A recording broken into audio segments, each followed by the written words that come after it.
Colossenses capítulo 3, na minha versão, a gente lê assim: suportem uns aos outros e perdoem as queixas que tiverem uns contra os outros. Perdoem como o Senhor os perdoou. Essa é uma declaração forte que o Evangelho traz para a igreja. Suportem, perdoem. Nós vivemos numa época marcada por muitos distúrbios de ordem emocional. Vários estudos recentes demonstram, inclusive, uma queda significativa da condição emocional das pessoas, inclusive depois do episódio Covid-19. Na manhã desse sábado eu gostaria de refletir com vocês sobre um dos muitos aspectos que influenciam a condição psicológica das pessoas. Queria também que você reparasse nas palavras de Salomão, Provérbios 17, 22. O coração alegre é bom remédio, você conhece, mas o espírito abatido faz secar os ossos. O sábio faz uma relação entre o estado emocional das pessoas e a sua condição física.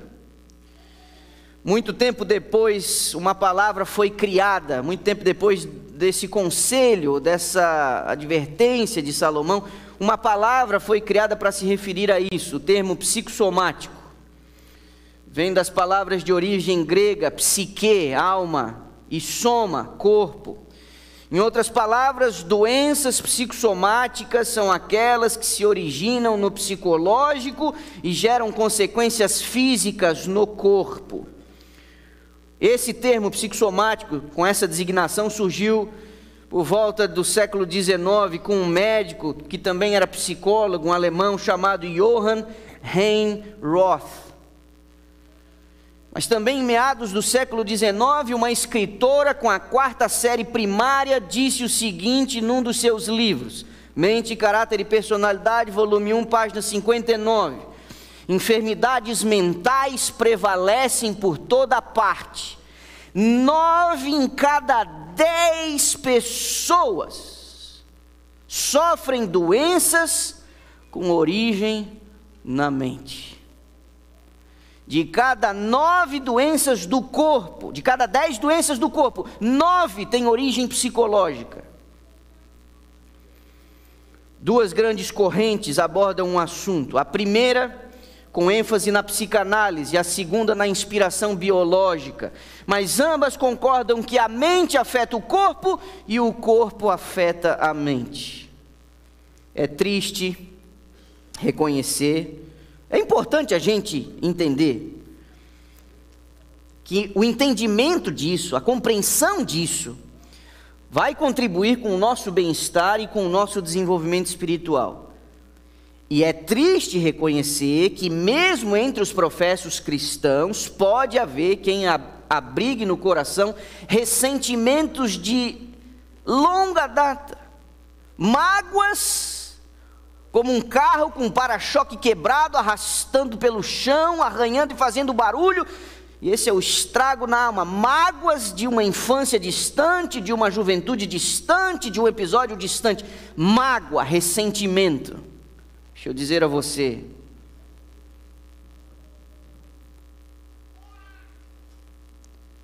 é uma desonra para o Evangelho nós nos apegarmos às coisas do passado, nos recusando a perdoar quem nos ofendeu. É uma desonra ao Evangelho. Um estudo publicado pela Universidade de New Hampshire, aqui nos Estados Unidos, chegou à seguinte conclusão: o ressentimento pode ajudar a pessoa a se sentir inicialmente mais confortável com a dor. Te machucaram. Esse ressentimento inicialmente ajuda a processar a dor, pois esse sentimento funciona como uma espécie de escudo contra a verdadeira fonte da raiva. Agir assim com ressentimento é uma forma de evitar responsabilidades, pois faz você pensar falsamente que você está no controle disso. No entanto, o estudo diz que nos bastidores da alma, o que emerge é uma variedade complexa de emoções que proporcionam uma falsa sensação de segurança e você acaba se sentindo muito vulnerável. Porque volta e meia você é assombrado com essa memória. Aquele controle que você aparentemente tinha quando demonstrou sua raiva, na realidade é ele que te controla. Me permitam algumas informações da área médica.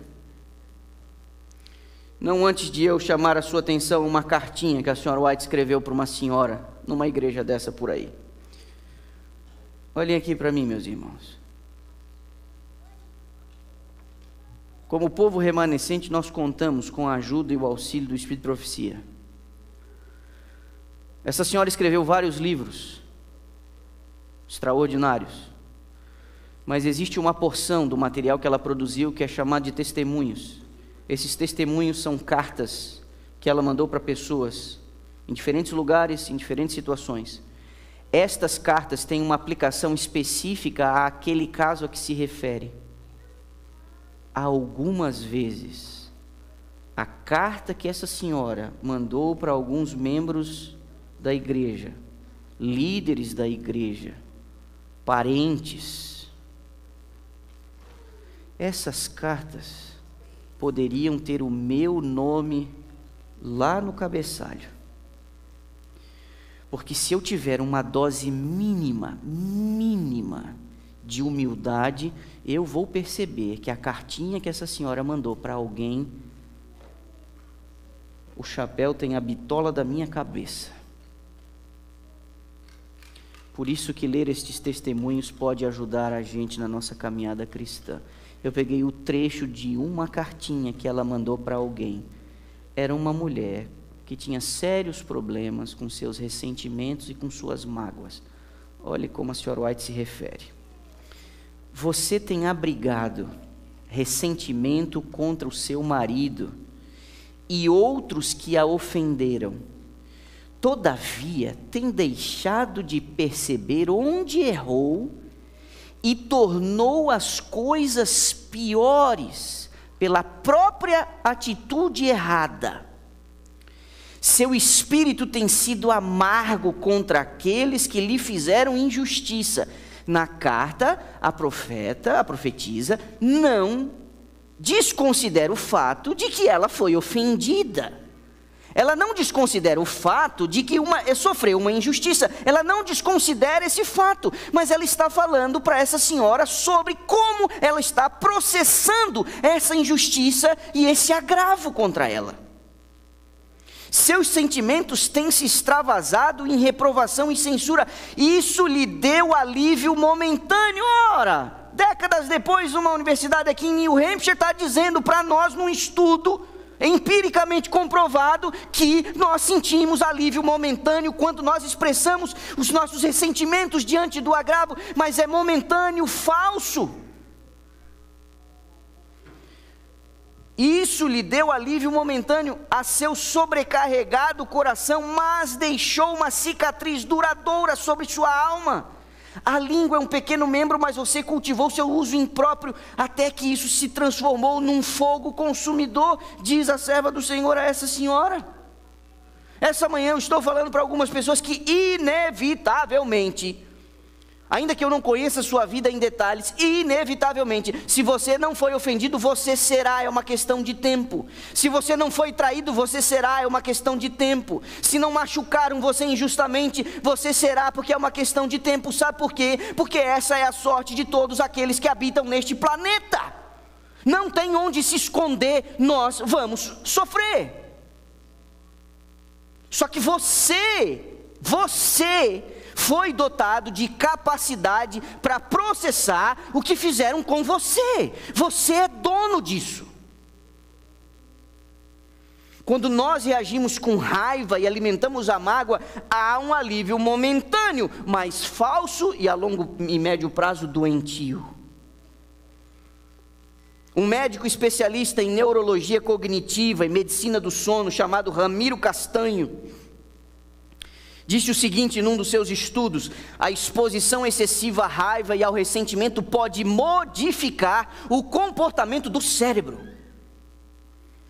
principalmente se ambos os sentimentos negativos são repetitivos desde a infância, fazem que o cérebro mais se desenvolve. Meus irmãos, olha aqui para mim. Tem pai e mãe. Olhem aqui para mim.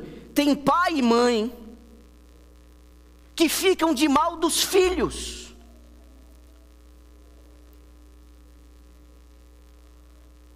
Isso não faz o mínimo cabimento. Você não fica de mal com um filho. Não estou falando com você agora.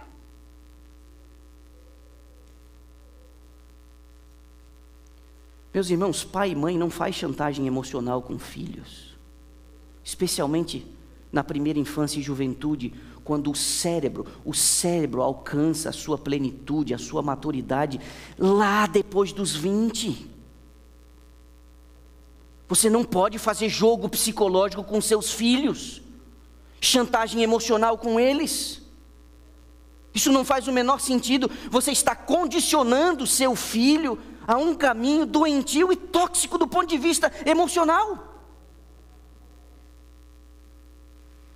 Diz ainda o Dr. Castanho: uma criança exposta a situações estressantes desde cedo pode se tornar uma pessoa insegura quando crescer e tenderá a ver as coisas de forma catastrófica em qualquer situação.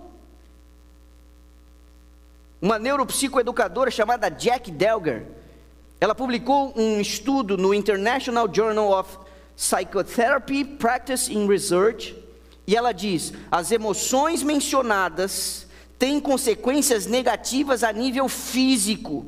Essas emoções, abro aspas, presas dentro de nós, nos fazem reviver raiva e memórias negativas. O estresse interno dessa repressão emocional pode levar às coisas como depressão, ansiedade, redução da função imunológica, fadiga, hipertensão, dor no peito, obesidade, psoríase e dor crônica. As pessoas que permanecem presas a uma mentalidade negativa estão promovendo involuntariamente, ela diz, a morte neuronal, enquanto aquelas que optam por focar no positivo geram novos neurônios a partir de células troncos cerebrais. Ou seja, a mágoa e o ressentimento vai detonando a composição, a formação, a estrutura do seu cérebro. Você vai matando neurônios quando você alimenta o ressentimento e a mágoa. E a perda de neurônios deixa as pessoas mais burras, estúpidas, grosseiras, irracionais. Então, quando o apóstolo Paulo escreve à igreja aos Colossenses, ela diz assim, ó, suportem uns aos outros, perdoem uns aos outros, para você não ficar burro. Suportem uns aos outros, perdoem uns aos outros,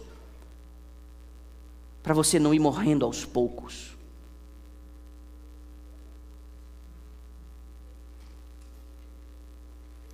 Talvez seja isso que Davi tenha se expressado daquela forma no Salmo 32, ele diz assim, ó, enquanto eu me calei, porque ele estava ali com toda aquela carga emocional presa, os meus ossos definharam com os meus gemidos o dia todo. Foi quando ele encontrou alívio para descarregar a sua culpa. No Salmo 51, no verso 12, ele diz assim, ó, devolve-me a alegria da tua salvação e sustenta-me com o espírito pronto a obedecer. Meu irmão, se você insiste em não cancelar a dívida que alguém fez com você, isso é uma evidência de que você não encontrou a paz que Deus, de forma tão graciosa, gostaria que você experimentasse. A maior evidência de que alguém entendeu e experimentou verdadeiramente o perdão de Deus é a sua disposição de perdoar o semelhante.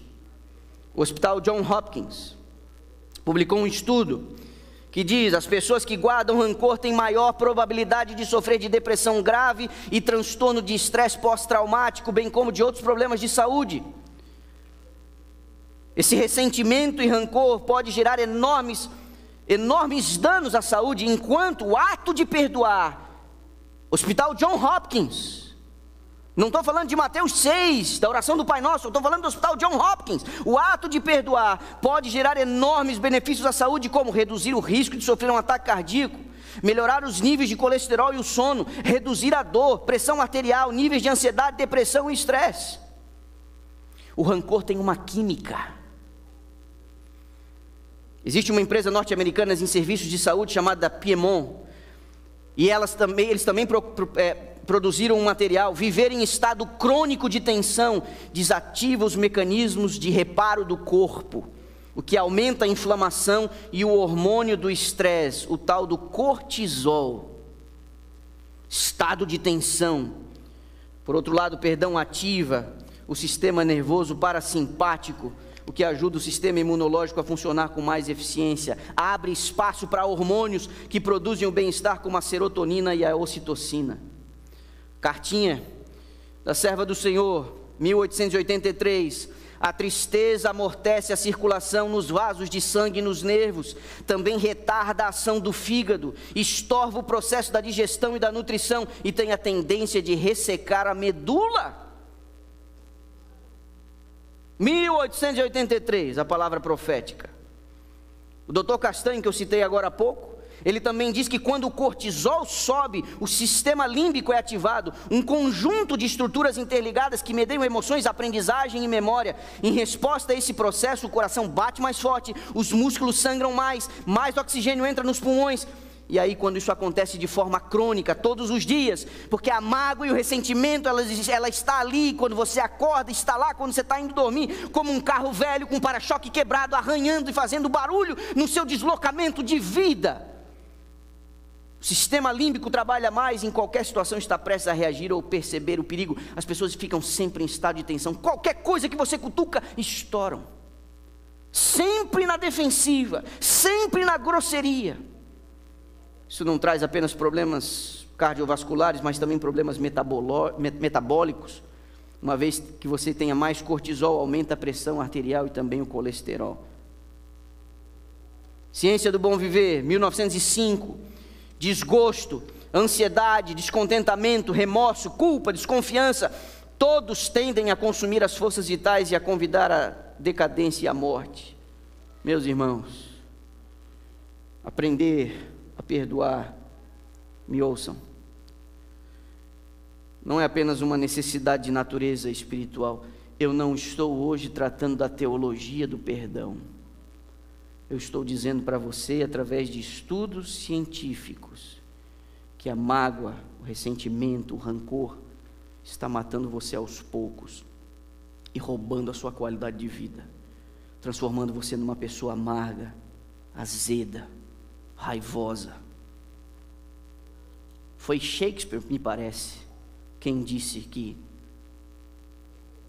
esse tipo de sentimento é como você tomar um veneno esperando que o outro morra. Eu estou lidando hoje, falando com a minha igreja, orientando a minha igreja sobre o funcionamento do seu corpo. Dentro da realidade do pecado, é inevitável que as pessoas falhem conosco e que nós venhamos a falhar com elas também. Inevitável. Assim, quando o cristianismo traz para nós o dispositivo do perdão, isso é essencial para que a gente tenha uma experiência de vida sadia. A sua paz depende de uma atitude perdoadora. Aí você vira para mim, cruza os seus braços, me olha meio de baixo para cima e diz: você está falando isso porque você não sabe o que fizeram comigo. É fácil para você subir aí, botar o seu terno e a sua gravata e ficar dizendo para mim o que eu tenho que fazer sem saber o que fizeram comigo. Você está falando isso porque você não sabe o que é ser abandonado, como eu fui na minha infância pelo meu pai ou pela minha mãe. Você está falando isso porque você não sabe o que é ser abusado. Você está falando isso porque você não tem a mínima ideia pelo inferno que eu passei. Então não venha dizer para mim que eu tenho que perdoar aquele desgraçado, aquela desgraçada, porque isso eu não faço. Talvez, ou certamente eu seja incapaz de entender o que você passou e o que você sente. Mas eu não subi hoje aqui para tentar dizer para você o que eu acho sobre isso. Eu subi aqui com este livro na mão. E este livro que eu tenho nas minhas mãos orienta a igreja a perdoar, a orar pelos inimigos, inclusive por aqueles que te perseguem. Quem disse que nós deveríamos perdoar é o mesmo que perdoou a sua e a minha dívida que nós contraímos com o céu. Quem disse que nós deveríamos perdoar sabe que a nossa paz com Ele é devidamente apreciada quando nós estamos em paz com os outros, embora ninguém mereça nada. Eu jamais me atreveria a dizer a você como proceder com alguém que lhe traiu, mas é a palavra de Deus. Perdoa as nossas dívidas assim como nós perdoamos o nosso semelhante.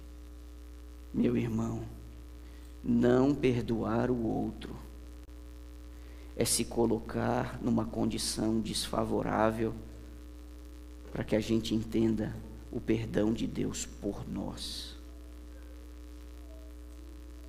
Para o cristão, perdoar não é opcional. Alguém pode olhar para mim e dizer: pastor, tem coisa que só o tempo cura. Não espere o tempo passar para você se sentir mais aliviado. Você está postergando a paz que Deus quer que você desfrute hoje. Livre-se desse fardo e desse peso. Mente, caráter e personalidade, página 459, com isso eu termino. Não é sábio ajuntar todas as penosas recordações da vida passada, injustiças e decepções, e falar tanto sobre elas e lamentá-las tanto que nos sintamos esmagados pelo desânimo. Uma alma desalentada acha-se rodeada de trevas, excluindo a luz de Deus de si própria e lançando sombras sobre o caminho dos outros. Deus jamais colocaria você numa fria, jamais. Quando Ele diz que é para você perdoar quem te ofendeu, Ele está olhando para você dizendo: eu quero o seu bem, deixa isso para lá. Você vira para mim e também pode argumentar: mas como eu posso perdoar alguém que não reconhece a própria culpa? Meu irmão, o perdão que você oferece não depende da confissão da culpa do outro. É que nem o perdão de Deus, por isso a Bíblia diz: você perdoa como Deus perdoa. E como que é isso? O perdão está disponível, se a pessoa vai usar ele ou não, é problema dela. Cada um é dono de si. Você disponibiliza o seu perdão, a pessoa vai usufruir do seu perdão quando ela reconhecer a culpa dela, porque se ela não reconhece a culpa dela, coitada dela. Só que nós não estamos falando dele, nós estamos falando de você, nós não estamos falando da outra pessoa, nós estamos falando de você, e você precisa perdoar, ainda que o outro não reconheça. Você precisa perdoar ainda que o outro não peça desculpas. Você precisa perdoar, sabe por quê? Porque você tem que continuar a sua caminhada sem esse peso nas suas costas. Menos cortisol na sua corrente sanguínea. Menos cortisol. Menos esse hormônio do estresse, menos. Para quê? Para você ter uma vida melhor, que dê glórias ao seu Criador. Tu acha que Deus vai colocar você numa fria? Quando Ele diz que você tem que orar pelos seus inimigos, você acha mesmo que Deus está colocando você numa fria, numa hora de constrangimento, que você nem sabe como fazer? Não, é que o que acontece quando você ajoelha para orar por alguém que fez mal contra você? Você se livra de um fardo, não é mais problema seu, você transferiu o caso para o governador do universo. Que tal viver leve? tal viver leve?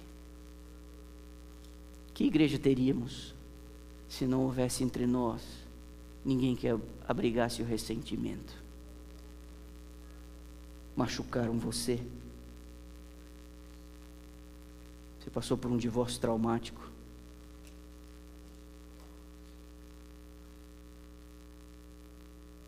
Você coleciona histórias horrorosas da sua infância?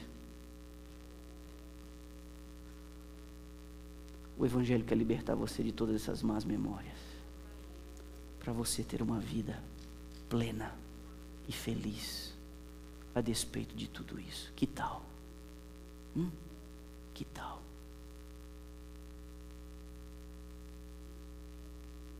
Querido Deus e Pai,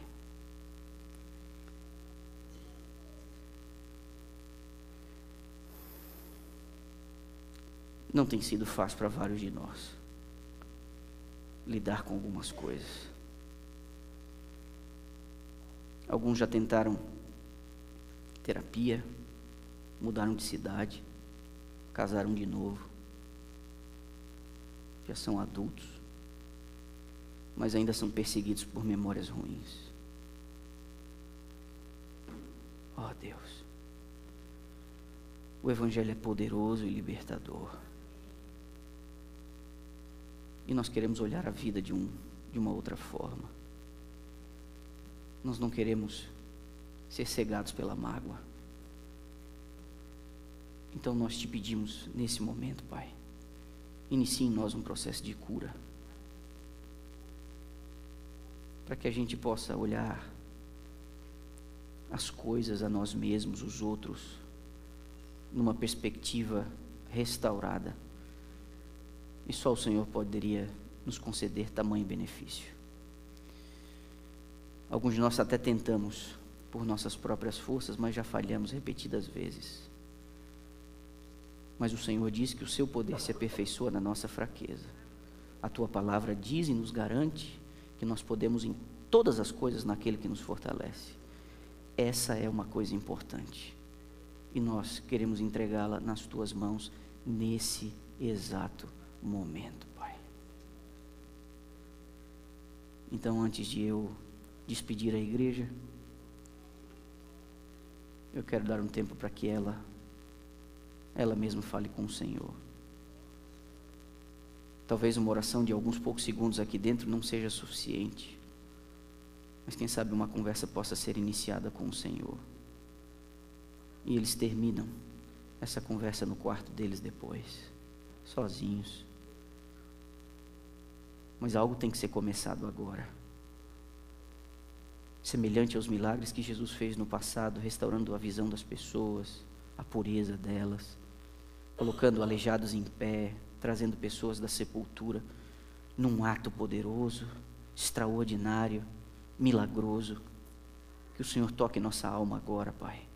Que o Senhor acesse esse quarto escuro, cheio de entulho, cheio de lixo, mal cheiroso, de nossas memórias, e que o Senhor faça aquilo que por nossas próprias forças nós não temos conseguido, e que assim tu sejas glorificado, Pai, pela vida nova que o Senhor nos dará.